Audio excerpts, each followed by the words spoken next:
Hi friends, मैं स्वागत करता हूँ उपेंद्र आपका डिजिटल पाठशाला क्लास थर्ड में। डिजिटल पाठशाला एक क्लास थर्ड जिसमें हम कंप्यूटर के बारे में कंटिन्यू कर रहे थे। आज मैं आप लोगों को ऑपरेटिंग सिस्टम के बारे में बताऊँगा। ऑपरेटिंग सिस्टम क्या होते हैं, ये इसलिए ज़रूरी है ऑपरेटिंग सिस्टम क्योंकि हमारे सिस्टम में सबसे जो मेन सबसे बड़ा प्रोग्राम, जो सबसे बड़ा सॉफ्टवेयर है वो है हमारा ऑपरेटिंग सिस्टम। इसी पे बेस्ड होता है हमारा पूरा सिस्टम। इसी की क्वालिटी के कारण ही हम सिस्टम को डिफरेंट डिफरेंट व्यूज़ में यूज़ करते हैं। ना केवल मैं इसमें सिर्फ सिस्टम यानी कंप्यूटर के ऑपरेटिंग सिस्टम बल्कि मोबाइल के ऑपरेटिंग सिस्टम भी डिस्कस करूँगा, जिससे आप लोगों को पता लगेगा कि ऑपरेटिंग सिस्टम क्या इफ़ेक्ट डालता है आज की कंप्यूटर की जनरेशन में, मोबाइल की जनरेशन में। तो आप देखेंगे, मैंने पहले ही बता दिया आपको, ये एक बिगर सॉफ्टवेयर होता है कंप्यूटर का जो पूरे कंप्यूटर को ऑपरेट करता है और हार्डवेयर को कमांड करता है। विंडोज़ के डिफरेंट डिफरेंट वर्जन जो बहुत पहले से चलते आ रहे हैं, तो मैं आपको 2000 से यहाँ लिस्टेड है, दिख रहा है 2000 XP, फिर विस्टा, फिर 7, फिर 8, फिर 10, फिर 10S, फिर 11 इस टाइम का रनिंग विंडोज़ में रन कर रही है।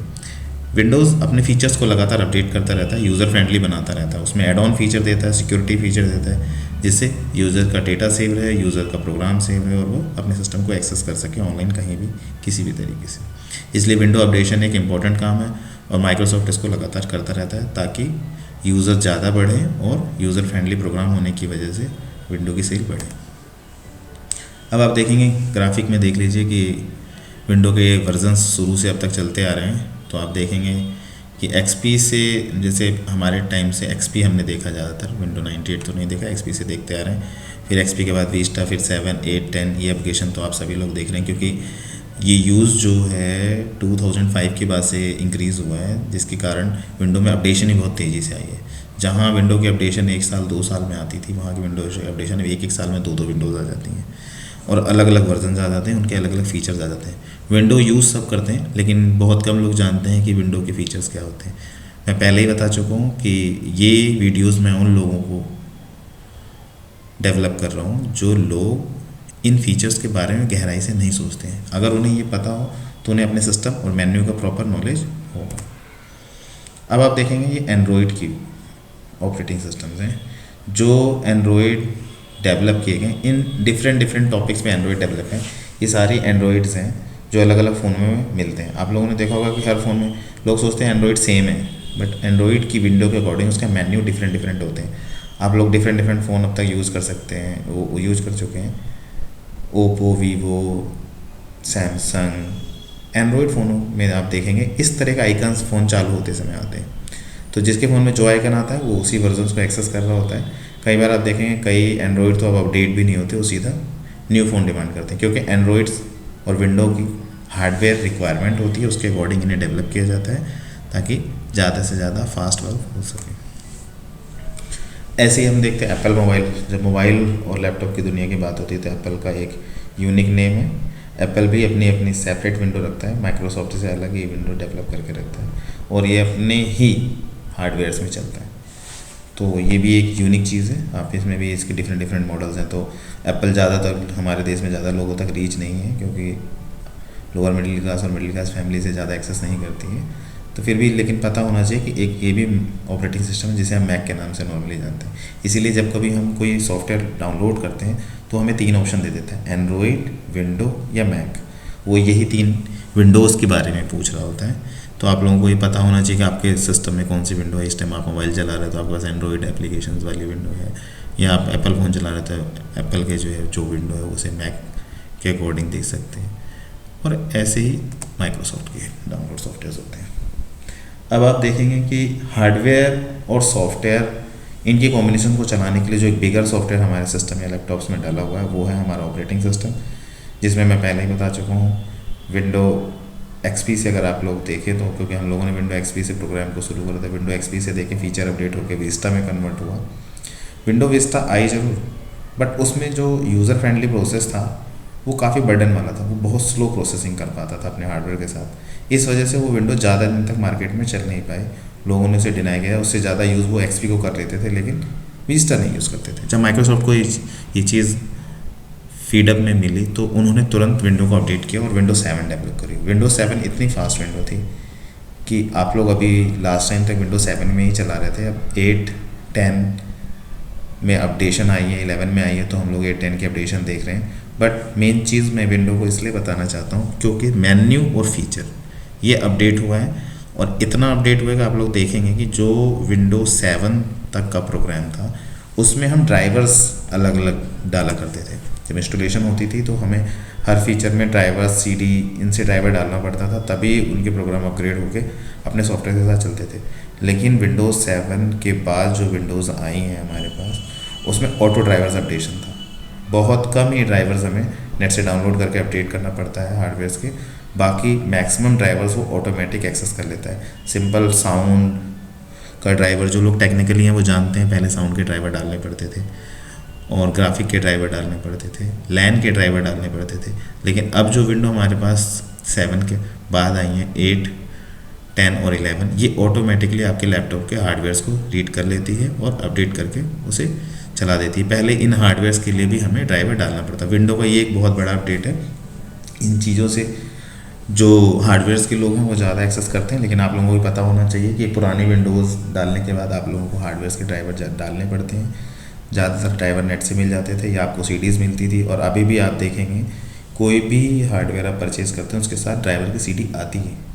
वो ड्राइवर की CD इसीलिए होती है कि आप कभी कोई ओल्डर प्रोग्राम चला रहे हो या कोई ऐसी कंडीशन बन जाए जिससे विंडो से ड्राइवर चला जाए, तो आप उसमें विंडो के साथ अटैच करके दोबारा रन कर सकें। अब इतना ही बातें करने के बाद एक बड़ा बिगर डिफ्रेंशिएशन मैं आप लोगों को विंडो में बताऊंगा। विंडो 7 जब आई थी तो उसमें बहुत सारे वर्जन्स आए थे, उसी में विंडो 7 का एक स्टार्टर वर्जन था। मैं इसके बारे में इसलिए मेंशन करना चाहता हूं क्योंकि मैं इस चीज़ को जानता भी हूं, और शायद बहुत लोगों ने इन पर ध्यान ना दिया क्योंकि अब विंडो 10 और 11 चल रही है तो इस बातों को ना समझे।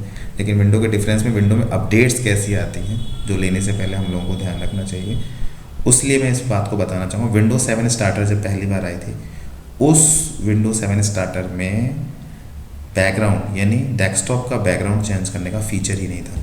विंडो में फीचर नहीं था, हार्डवेयर में फॉल्ट नहीं थे।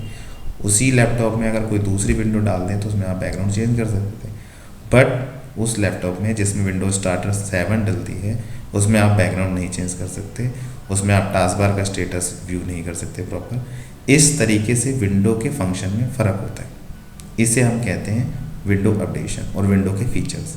अब आप देख लीजिए, एक सॉफ्टवेयर है जो आपके बैकग्राउंड को चेंज नहीं करने दे रहा। कोई हर व्यक्ति आज तक किसी ने ये देखा नहीं होगा कि विंडो के बैकग्राउंड चेंज ना हो, लेकिन विंडो 7 स्टार्टर एक ऐसी विंडो थी जिसमें बैकग्राउंड चेंज करने का फीचर नहीं था।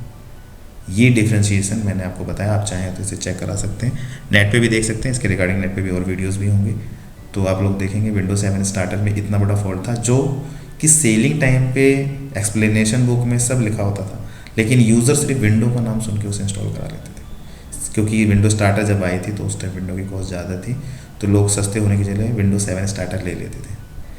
तो आप लोग इसके बारे में भी रूबरू हो गए अब कि विंडो के फीचर्स में भी बहुत डिफरेंट होता है, इसलिए लैपटॉप लेते समय कौन सी विंडो आपको डलवानी है वो भी आपको पता होना चाहिए। अब आप देखेंगे मेन्यूज़, देख लीजिए। मेन्यूज़ में इसलिए आप लोगों को दिखा रहा हूँ कि मैंने कई बार स्टूडेंट्स को देखा है कि सिस्टम चलाते हैं, उन्हें पता भी होता है कि वो सिस्टम चला रहे हैं, उन्हें मेन्यूज़ भी मिल जाते हैं अपने काम के सॉफ्टवेयर खोल के वो काम भी कर, बट उनसे अगर एक बार पूछ दो विंडो कौन सी डली है, ये बात उन्हें बताने में थोड़ी दिक्कत हो जाती है। मैं एक्सपर्ट स्टूडेंट्स की बात नहीं कर रहा, वो स्टूडेंट जो इनिशियलाइज हो रहे हैं या जो बहुत पुराने कंप्यूटर सीख चुके हैं या जो लगातार कंप्यूटर चलाते कभी विंडो के बारे में सोचते नहीं हैं, उनकी बातें कर रहा हूँ कि विंडो एक फीचर है जो लैपटॉप लेते समय आप डिसाइड कर सकते हैं, और आपको लेटेस्ट वर्जन की विंडोज़ लेनी चाहिए ताकि आप लेटेस्ट चीज़ों के साथ जुड़े रहें। क्योंकि टाइम टू टाइम जब न्यू विंडो आती है तो कुछ समय बाद माइक्रोसॉफ्ट उनका सपोर्ट बंद कर देता है, जैसे उन्होंने XP का सपोर्ट बंद कर दिया, फिर धीरे धीरे 7 का सपोर्ट बंद कर दिया।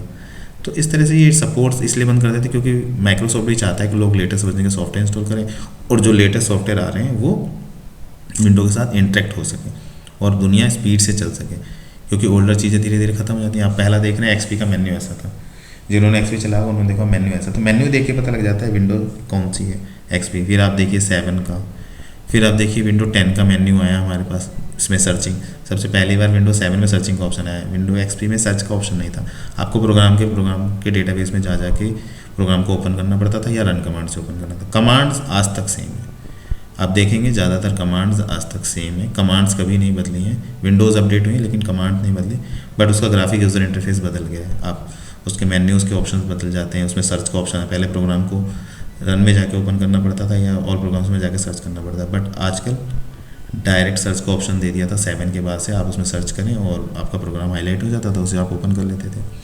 इसी तरह से वही सर्चिंग ऑप्शन 10 में अपग्रेड हो गया, फिर वही सर्चिंग ऑप्शन 11 में हो गया। अब आप लास्ट के 2 विंडोज़ में देखना कि 10 और 11 में क्या डिफरेंस आया है। इस तरीके से विंडोज़ के मेन्यूज़ में डिफरेंस आया है और इस मेन्यू से पता लग जाता है कौन सी विंडो आपके सिस्टम में चल रही है। फिर भी अगर आपको पता लगाना है कि आपके सिस्टम में कौन सी विंडो चल रही है, तो दिस पीसी या माई कंप्यूटर के ऑप्शन की प्रॉपर्टी में जाकर आप अपनी विंडो का वर्जन, विंडो का नेम, रैम और हार्डवेयर स्टेटस देख सकते हैं। इस तरह से थैंक यू फॉर वॉचिंग। मेरे साथ बने रहने के लिए। बहुत छोटी सी वीडियो आप लोगों के लिए फॉर विंडो के लिए बनाई, ताकि आप लोग जान सकें कि विंडोज़ क्या होती हैं और विंडोज़ की क्या ज़रूरत होती है, क्या उनकी मिनिमम रिक्वायरमेंट्स होती हैं और उन मिनिमम रिक्वायरमेंट्स के साथ वो कैसे स्पीड अप करके चलाता है। इसीलिए आप लोग पीसी लेते समय, पीसी चलाते समय आप लोगों को विंडोज़ की नॉलेज होना ज़रूरी है। चैनल को आप लगातार सब्सक्राइब करें और अपने फ्रेंड्स को शेयर करें। अगर आप लोगों को इससे प्रॉफिट हो रहा है, मेरी कोशिश है कि मैं उन सब लोगों को डेवलप करूँ जो लोग सिस्टम के बारे में ऐसा सोचते हैं कि सीख लिया, बेसिक बहुत आसान है, सिर्फ बेसिक ही पता हो तो आपकी लाइफ आसान हो सकती है। तो प्लीज़ आप लगातार वीडियोस को डेप्थ में देखें और अपनी नॉलेज को बढ़ाएं। मैं चाहूँगा कि क्लासेस का आप अवेयरनेस बढ़ाएं लोगों के बीच में, ताकि ज़्यादा से ज़्यादा वीडियो बना के हम आप लोगों को अपग्रेड कर सकें। कैसे भी बच्चे हों, 5th से 10th के स्टूडेंट्स, वो इन वीडियोस को देखकर अपने आप को अपग्रेड कर सकते हैं बिना कोचिंग के। फिर आप लोग जब स्ट्रेंथ तैयार हो जाए इसको देखने के बाद, तब आप कोचिंग जाइए, आप लोगों को चीज़ें अच्छी समझ में आएगी। थैंक्स फॉर वॉचिंग डिजिटल पाठशाला रिगार्डिंग उपेंद्र।